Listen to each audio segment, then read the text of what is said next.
Okay, hi, my name is Carney, and I have been working as a legal translator for the last 5 years. The last two of them, I've been locational dependent. So I've been traveling all around the world. I've been in Berlin, France, Iceland, United States, Caribbean, and I've been working remotely for clients and translation agencies around the world.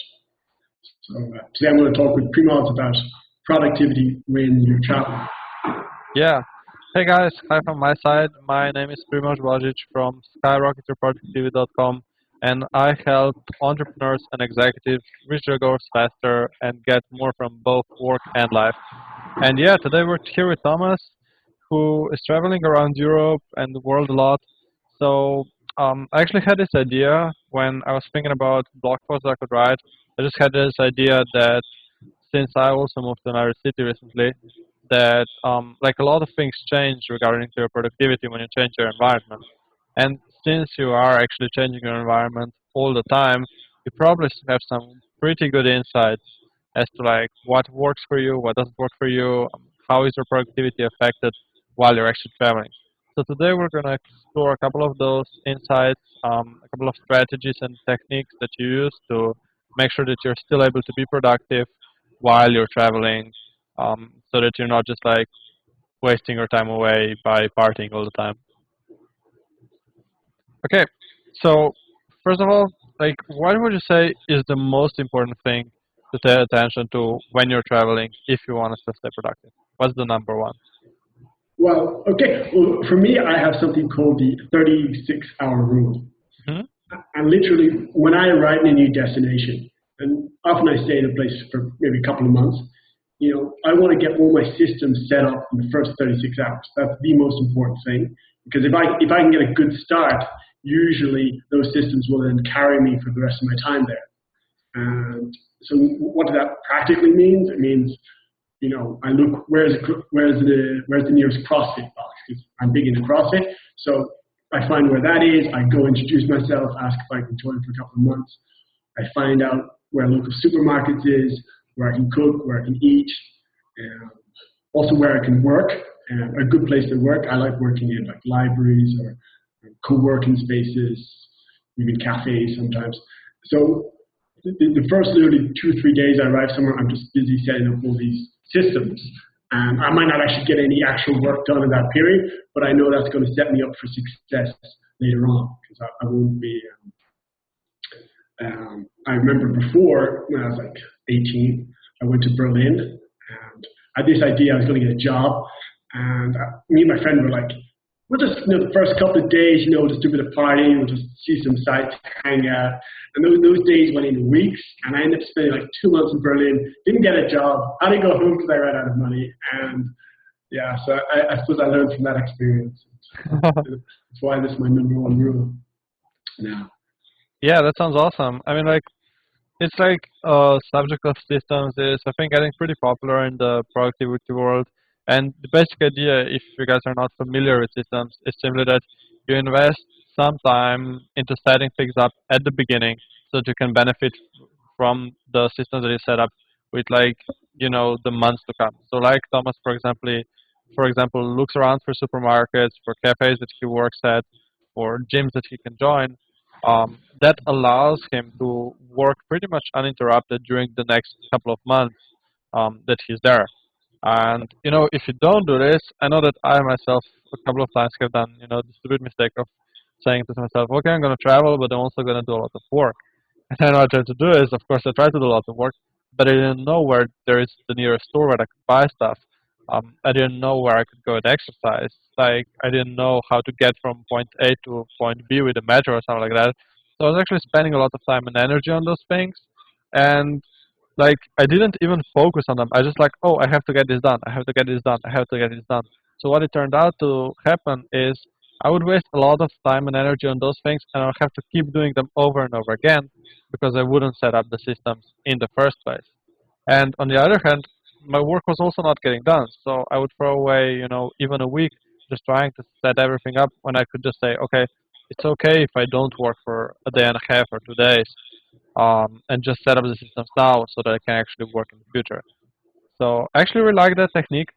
And moving on from them, can you tell us a little bit about how do you take care of your energy levels while you travel?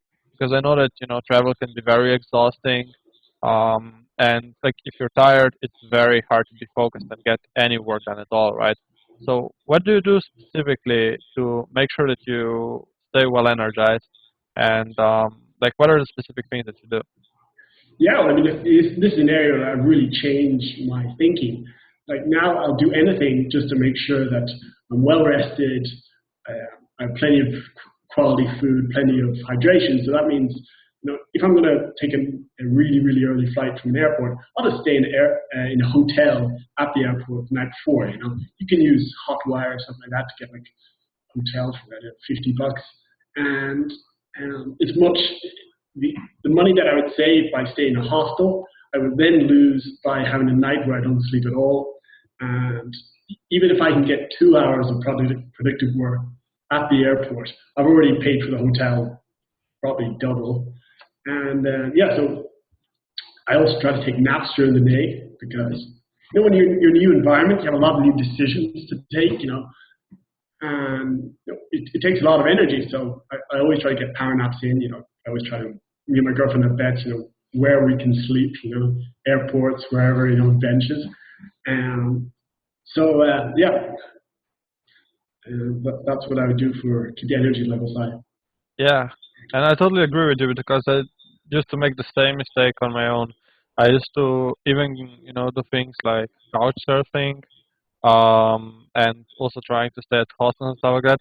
And in the end, if you actually use Hotwire and you don't go to the most expensive hotels, the price difference actually isn't that big, and you just get Sure. so much more from using Hotwire or a similar service, and actually getting a hotel, getting good night's rest, especially if you have some important meetings or conferences that you have to attend.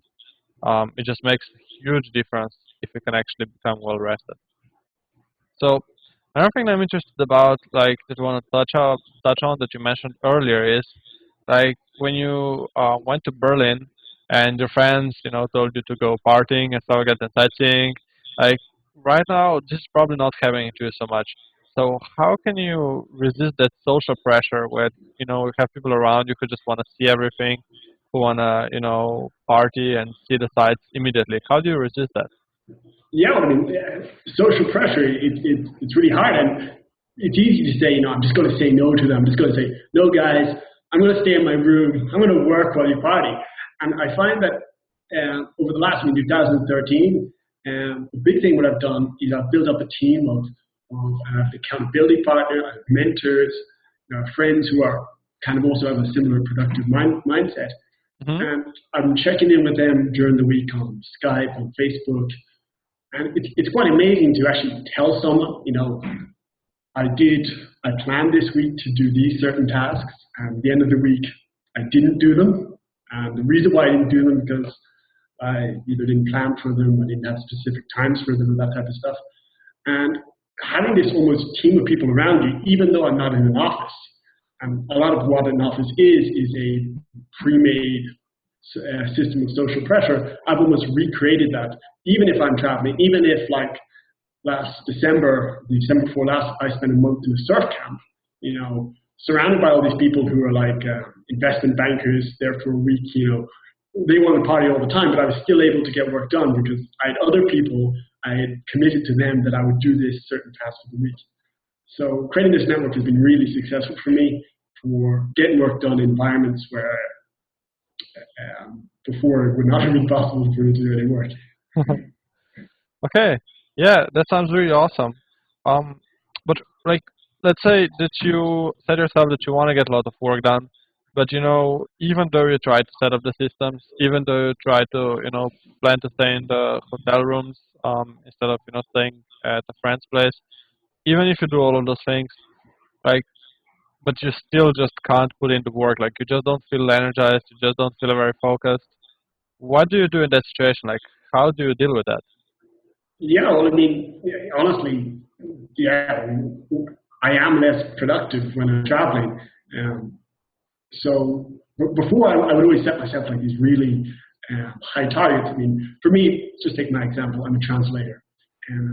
translators often have a target amount of words they want to translate every day. For example, let's say 2,000 words, right? And I would often maybe not hit that target, might even only get half that target, and I'd be like, oh no, I'm not hitting my target. I used to beat myself up like, tomorrow I'm really going to work harder. I'm really going to figure this out.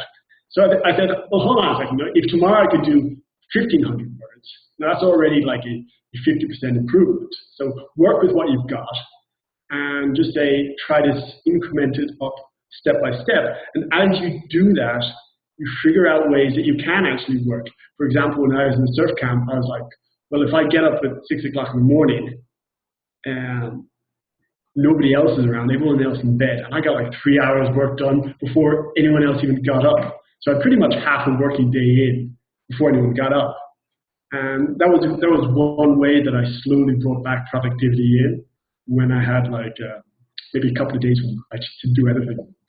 So that's kind of accepting the place where you're at now, and then trying to figure out how you can get to where you want to be in terms of productivity. I think that has been very, very helpful for me personally. Yeah, that sounds very good, and I totally agree. I mean, like, instead of feeling bad about it or beating yourself up because you're not getting so much work done as before when you were actually working in your environment that you were used to before, like, just accepting it actually can help you get more work done just because you're calm, you're relaxed, and you're not stressed out, right? Sure, yeah. Okay, so but when, let's say, if you travel every so often, like, all of these things might not even be that big of an issue. But what happens if you actually do travel a lot? Let's say that you change your environment every few weeks or something like that. Like, how do you get adjusted to that environment, or maybe how can you decrease the stress levels that you get by changing those environments? Um, well, I mean, your environment, I mean, it's one of the most important factors on your own behavior. I suppose you have like the motivation, you have your environment. What I try to do is I try to reduce the amount of decisions, and I got this from, you probably read it yourself, from Barack Obama. He has like, 10 of the same suits, or Steve Jobs always wore the same outfit. I've literally done the same thing. I have what they call like a minimalist wardrobe. So I literally have a couple of sets of clothes. I spend a lot of money on them. Got like, best pants, custom tailored in New York City. So I know I always look good. I get up in the morning. I don't have all these choices to make. I follow a particular diet, which I kind of almost always eat the same thing, and then I have a cheat day where I eat whatever. So I don't have to think too much about what I'm going to eat, what I'm going to wear. So I kind of reduce all these decisions. Because I don't really bring a whole lot with me, I bring like 20-liter backpack. It's about this big. It's really quick to pack up. So if we're leaving, I can be ready in 10 minutes. I know I'm not forgetting anything because I really don't have that. I don't have that much stuff. So I reduced all these decisions down, which means my environment is more controllable. And for other people, you could say you're staying in one place. You could always eat in one restaurant. When I was in Munich in Germany, I used to always eat at the student men's. It's like a cafeteria. Food's like really cheap. I always just went there because it just took one more decision out of my day instead of like which restaurant will I go to. So that's a couple of things. But the great thing about environment is that when you're traveling, you're always getting these different environments. It's almost an opportunity to test. You can because if you're always in the same office, it's kind of hard to change your environment. But if you work in airports and trains and planes and all different places, you can kind of start seeing patterns where you're more productive. So it's also kind of an opportunity as well to see what works for you. Interesting. You mentioned planes and trains. I know that I personally really enjoy working on the planes, especially if I'm on like an overnight flight from the US to Europe or something, because there's like peace, quiet, sunrise and stuff like that. And like it's just a great environment to start writing or something like that. Are there any systems that you've managed to set up for yourself while you're like on the bus, on the train, or on the plane that you can share? Yeah, well, Personally, I don't find, depends on obviously the flights you're taking. If you're taking a Ryanair flight in Europe, it's horrible to work on those. But trains are great. And another thing I've worked really well for me is what they call the Pomodoro technique. Hmm. And it's just a simple technique. I'm sure you know, Primoz. You set the timer for 25 minutes. You work, no distraction for 25 minutes. If you do get distracted, you have to cancel it and you have to start again, which almost kind of creates some stakes. You're like, I'm not going to give in on this. So that's worked really well, because sometimes when you're on the train and your laptop's in the bag and you're sitting there, you're like, I could just like read this magazine, or I could do 2 hours work. 2 hours work seems like a lot. But if it's just one Pomodoro, I'm like, yeah, I can do one Pomodoro, 25 minutes. Now I can go back to, staring out the window. And I do one Pomodoro, and inevitably I get back into the ring a little bit. I do 4 hours, end up like being the most productive train ride ever. So that's one system that works really well for me. Wow. Wow. Yeah, I mean, like I've used Pomodoro myself, but I have to admit that I never used it on a plane or a train.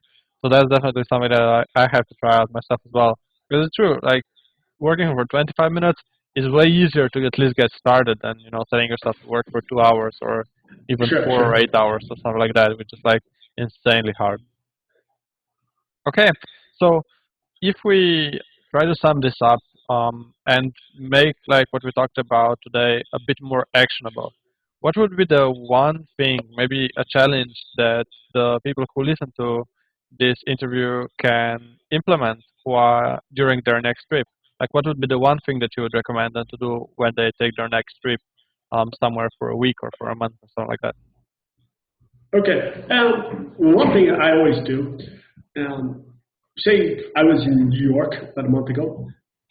I try to, in terms of like tourist attractions, that type of stuff, I try to like say, what is the one thing I want to do in this city? So instead of like getting overwhelmed, I have to go see Statue of Liberty, I have to see Wall Street, all these different types of stuff. I say, in that case, in New York City, it was Hack the Met. It's this really cool tour. You went to Hack the Met. Awesome. Yeah. And me and my girlfriend were like, it costs a bit more. It costs like $40 per person there. But I was like, we went and did that, and that took like the afternoon. And when we were done with that, we went to a coffee shop in Williamsburg, because I'm a big hipster, and had like a $7 coffee, and and we got some work done. So instead of like always trying to spend all your time sightseeing, which personally I find exhausts me, I just choose one thing and kind of pair it with some work. So that kind of makes sure you're not like spending all your time in your apartment while in New York City, which would suck, but also making sure that you can continue travel and your personal projects, your business continues to go while you're traveling.